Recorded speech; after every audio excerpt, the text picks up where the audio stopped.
नमस्कार साथियों, आपका स्वागत है हमारे यूट्यूब चैनल में।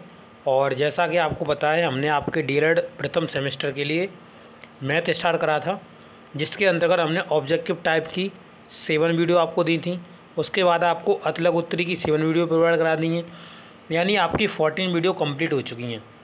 इसके रिगार्डिंग अगर आपको ये सभी वीडियोज़ देखनी है तो आपको यूट्यूब में जाकर के हमारे चैनल का नाम सर्च करना है, बेसिक टू टॉप स्टडी। जैसे ही आप सर्च करते हैं तो वहाँ पे मेरा चैनल खुल जाएगा। उसके बाद प्लेलिस्ट में चले जाइए और प्लेलिस्ट में जा कर के आप वहाँ से सभी वीडियोस देख सकते हैं। वहाँ पर जो प्लेलिस्ट है वो बनी मिल जाएगी आपको, डीएलएड प्रथम सेमेस्टर मैथ। ओके, और अब हम स्टार्ट करेंगे लघु उत्तरी प्रश्नों को, जिसके अंतर्गत पहले कंसेप्चुअल जो क्वेश्चंस आपको दिए गए हैं, यानी यहाँ पे कि जो कंसेप्ट आपको बताया गया है, जैसे कि भिन्न से संबंधित, यानी जो तथ्य आपको दिए गए हैं, फैक्ट दिए गए हैं, उनको हम बताएंगे कि ये फैक्ट कैसे सही हैं और इन्हें आप कैसे समझ सकते हैं, उसके बारे में जानकारी देंगे। तो देखिए, पहला क्वेश्चन लिखा हुआ है कि भिन्न से संबंधित सामान्य तथ्य बताइए। तो अब भिन्न के बारे में आपको कौन कौन से तथ्य पता हैं। तो अब देखिए, पहला तथ्य दिया हुआ है कि जब हर और अंश बराबर होते हैं तो भिन्न का मान 1 होता है। अब कैसे आप समझेंगे, तो देखिए, ये होता है ऊपर वाला अंश, नीचे वाला होता है हर। इन्होंने कहा है जब अंश और हर बराबर होंगे, यानी बराबर इनकी वैल्यू होगी। जैसे मान लीजिए हमने 4/4 माना तो इसे काट के हमेशा 1 आएगा। ऐसे मान लीजिए इसे हमने 23/23 माना तो ये दोनों कट के कितना आएगा, 1 आएगा। यही इन्होंने कहा हुआ है और यही इनकी बात फॉलो भी होती है। तो ये तथ्य आपने समझ लिया। अब तथ्य नंबर 2 देखिए, किसी भिन्न का मान 0 हो तो उसका अंश 0 होगा। इन्होंने कहा अगर मान लीजिए किसी भिन्न का मान 0 आ रहा है तो इसका अंश जो होगा वो 0 होगा। ये अंश 0 होगा, नीचे कुछ भी हो सकता है, जैसे 4 हो सकता है, 0/5 हो सकता है, इस तरीके से। वट कैसा नहीं होगा, यानी 4/0 नहीं होगा, यानी हर का मान 0 नहीं होगा। अगर हर का मान 0 होगा तो ये इनफाइनाइट आ जाएगा और ये भिन्न नहीं होगी। ओके, तो जब 0 किसी संख्या में भाग लगाता है तो उसका मान अपरिभाषित आता है, यानी इनफाइनाइट आता है। नेक्स्ट देखिए, पॉइंट नंबर 3, इन्होंने क्या कहा है, यदि भिन्न के अंश तथा हर को समान से गुणा कर दिया जाए, यानी समान अंश से गुणा कर दिया जाए तो भिन्न का मान वही रहता है। इनके कहने का मतलब ये है, जैसे मान लीजिए कोई भिन्न आपके पास है 2/3। इन्होंने कहा कि ऊपर हमने 4 से मल्टीप्लाई कर दिया और नीचे भी हमने 4 से मल्टीप्लाई कर दिया इसमें। तो जब इसमें हमने मल्टीप्लाई करा तो कितना हो गया, ये हो गया 8, ये हो गया आपका 12। इनको हम काटने के बाद फिर यही आना चाहिए जो प्रीवियस में फ्रैक्शन थी। तो इस 4 से डिवाइड करेंगे तो 4 2 जा और 4 3 जा। तो देखिए, यही फ्रैक्शन आपको फिर से मिल गई कि नहीं मिल गई, 2/3। और 2/3 से ही हम चलना चालू करा था। तो ये जो इन्होंने लिखा हुआ है ये तथ्य, ये बिल्कुल ही सत्य है। नेक्स्ट देखिए, तथ्य नंबर 4, इन्होंने कहा हुआ है, तथ्य नंबर 4 में आप देखेंगे तो ये तथ्य नंबर 4 आपका है। लिखा है जब दो भिन्न के हर समान हों, जब दो भिन्न के हर समान हो तो बड़े अंश वाली भिन्न बड़ी होती है। इनका कहने का मतलब ये है, देखिए, जैसे 2 भिन्न हैं और उनके जो हर हैं वो समान है। जैसे मान लीजिए यहाँ पे लिखा हमने 4/5 और यहाँ पर एक भिन्न हमने लिखी 5/5, या इसे हम थोड़ा चेंज करते हैं, इसे हम कर लेते हैं 6/8। इन्होंने 8 नहीं लिख सकते हम इसे, क्योंकि हर समान है, 5 करेंगे। अब देखिए, जब हर समान होते हैं तो जो अंश अगर ये बड़ा है तो ये भिन्न बड़ी हो गई, अंश ये छोटा है तो ये छोटी हो गई। इस तरीके से पहचान सकते हैं। जब हर बराबर होते हैं तो अंश से पता चल जाता है कि कौन सी बड़ी भिन्न है, कौन सी छोटी भिन्न है। तो अंश में जो बड़ा होगा वो बड़ी भिन्न होगी, छोटा होगा वो छोटी भिन्न होगी। इस तरीके से आप इस पॉइंट को जान सकते हैं। अब नेक्स्ट पॉइंट देखिए, पॉइंट नंबर 5 में देखिए क्या लिखा हुआ है। ये पॉइंट नंबर 5 आपका, लिखा है समान अंश वाली भिन्न को कम हर वाली भिन्न बड़ी होती है। समान अंश वाली भिन्नों को कम हर वाली भिन्न बड़ी होती है। अब देखिए समान अंश वाली, इन्होंने कहा अगर किसी भिन्न के अंश समान हैं, जैसे मान लीजिए यहाँ पर हमने लिखा, यहाँ पे हमने लिखा 3/4 और यहाँ पर हमने लिखा 3/5। इन्होंने ये कहा कि हर में ये क्या है, ये मान बड़ा है, ये मान कैसा है, बड़ा है, और हर में ये मान छोटा है, छोटा है। तो इससे हमें फ्रैक्शन कैसे मालूम पड़ेगी कौन सी बड़ी है कौन सी छोटी है। हर में जिसका मान बड़ा है, हर की वैल्यू का, वो भिन्न हमेशा छोटी होगी। कैसी होगी, छोटी होगी। और जिसका मान छोटा होता है हर में, वो हमेशा बड़ी होगी। कैसी होगी, बड़ी होगी। अब कैसे होती है, तो ये भी आपको मालूम है कि अगर आप 4 से डिवाइड करेंगे 3 में और वहीं आप 5 से डिवाइड करेंगे, तो आप देखेंगे कि 4 से जब डिवाइड कर रहे हैं तो पॉइंट, और इसे हमने अब 0 बढ़ा लिया तो 30 हो गया, और 30 में 4 से डिवाइड करेंगे तो 7 बार जाएगा।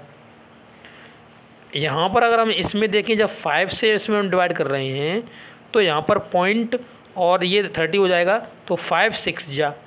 अब देखिए इसमें कौन बड़ा है, तो इसमें यही तो बड़ा है ना, 0.7। इसी से पता चलता है कि जो अगर अंश समान हैं तो हर में अगर बड़ी वैल्यू है वो भिन्न छोटी होगी, और हर में छोटी वैल्यू है अंश समान होने पर तो वो बड़ी भिन्न होगी।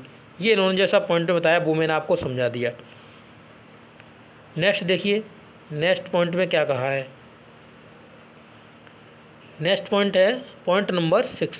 ये पॉइंट नंबर पे आप फोकस करिए, देखिए क्या कहा हुआ है।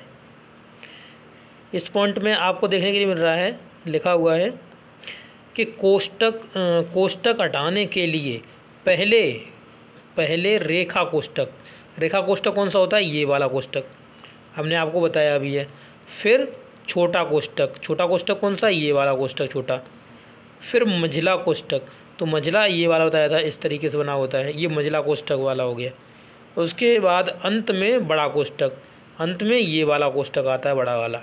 इस तरीके से हटाते हैं। तो सबसे पहले हम मंझला को मतलब रेखा कोष्टक हटाएंगे, छोटा कोष्टक हटाएंगे, मंझला कोष्टक हटाएंगे, फिर बड़ा कोष्टक हटाएंगे।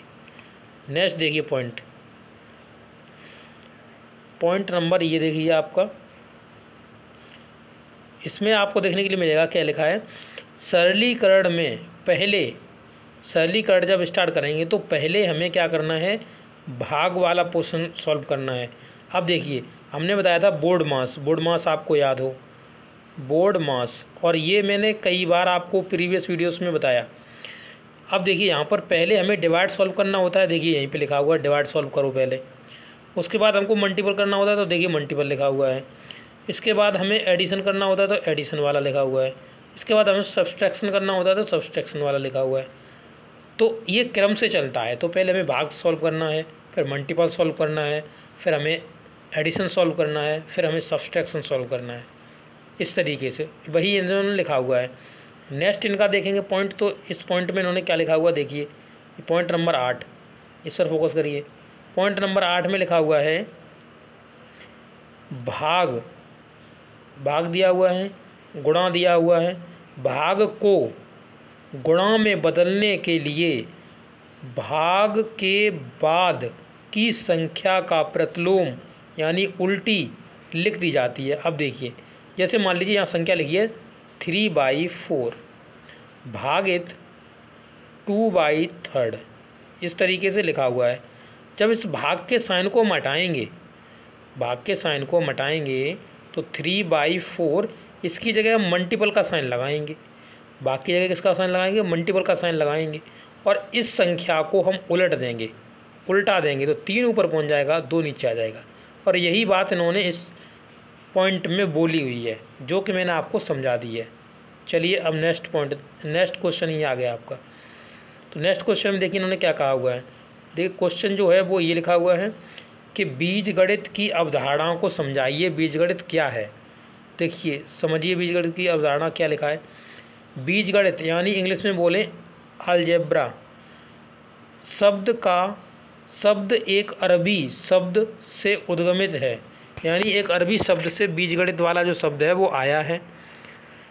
इस शब्द का अर्थ यह है कि इस शब्द का क्या अर्थ है कि किसी समीकरण यानी इक्वेशन के एक ओर से कोई संख्या दूसरी ओर ले जाने में उसका चिन्ह बदल जाता है। तो जैसे मान लीजिए हमने लिखा, जैसे ये -5 है और बराबर में से हमें ले जाना है तो हम इसे +5 लिखेंगे। तो वही कह रहे हैं कि बीजगणित में क्या होता है कि ये इसका जो शब्द है वो इसकी उद्गमित कहाँ से हुआ है, अरबी शब्द से हुआ है। और इसमें क्या होता है, इसमें जो समीकरण दिया होता है उस समीकरण में मान लीजिए एक वैल्यू जो है वो एक साइड से दूसरी साइड से ले जानी है तो उसके चिन्ह बदल जाते हैं अलजेब्रा में, ठीक है। और आगे पॉइंट देखेंगे, लिखा हुआ है अंकगणित की भांति बीजगणित भी संख्याओं का विज्ञान है। अंकगणित में जैसे हम संख्याओं का प्रयोग करते हैं वैसे ही बीजगणित भी कैसा विज्ञान है, बीजगणित भी संख्याओं का ही विज्ञान है। अंतर केवल यह है कि बीजगणित में अंकों यानी नंबर्स का, बीजगणित में नंबर्स के स्थान पर, बीजगणित में क्या होता है नंबर्स के स्थान पर हम लेटर्स का प्रयोग करते हैं। जैसे अंकगणित में हम इस तरीके लिखते हैं, जैसे +5 + 6 बराबर जोड़िए कितना हो गया 11। यहाँ पर हम क्या करते हैं कि x + y, इस तरीके से यहाँ पर हम लेटर्स का यूज करते हैं बीजगणित में। एक ये अंतर होता है इसमें, ओके होता है। इन दोनों के बीच विशेष भेद नहीं है, यानी ज़्यादा भेद नहीं है। बीजगणित को अंकगणित का सामान्य मान यानी बीजगणित को अंकगणित का सामान्यानुमान रूप, जो सामान्य मान मतलब जो हम मानते हैं, जैसे जनरलाइजेशन एस्पेक्ट जो होता है कहा जाता है, इसे जनरलाइजेशन एक्सेप्ट कहा जाता है, एक्सेप्ट, ओके। बीजगणित से निम्नलिखित विचार पैदा होते हैं। कौन कौन से विचार पैदा होते हैं? नंबर 1 विचार, समीकरणों यानी इक्वेशंस के द्वारा बहुत सी समस्याओं का समाधान ज्ञात होता है। बहुत सी समस्याओं को हम समाधान कर सकते हैं जो समीकरण के द्वारा होती हैं। सामान्य मान जो होता है जनरलाइजेशन की शक्ति का विकास होता है। सूत्रों यानी फॉर्मूलेस का प्रयोग की क्षमता इसके द्वारा उत्पन्न हो जाती है। नंबर 3 प्रयोगात्मक विचार क्या है इसका भी ज्ञान हो जाता है, प्रयोगात्मक विचार का भी ज्ञान हमें हो जाता है। इसी तरीके से हम ये क्वेश्चन नंबर 3 भी आपको पूरा डिस्कस कराएंगे, बताएंगे। इसके बाद आपके जो थ्योरेटिकल क्वेश्चन है एक क्वेश्चन और रह जाएगा, ये भी हम दोनों डिस्कस करा देंगे अगली वीडियो में, क्योंकि वीडियो लंबा हो जाएगा, इसलिए हम इस वीडियो में इतना ही रहने देते हैं। वीडियो अच्छा लगा अपने दोस्तों के साथ शेयर कर देना और मिलेंगे नेक्स्ट वीडियो में। तब तक के लिए आपसे मिलेंगे, विदा, थैंक यू।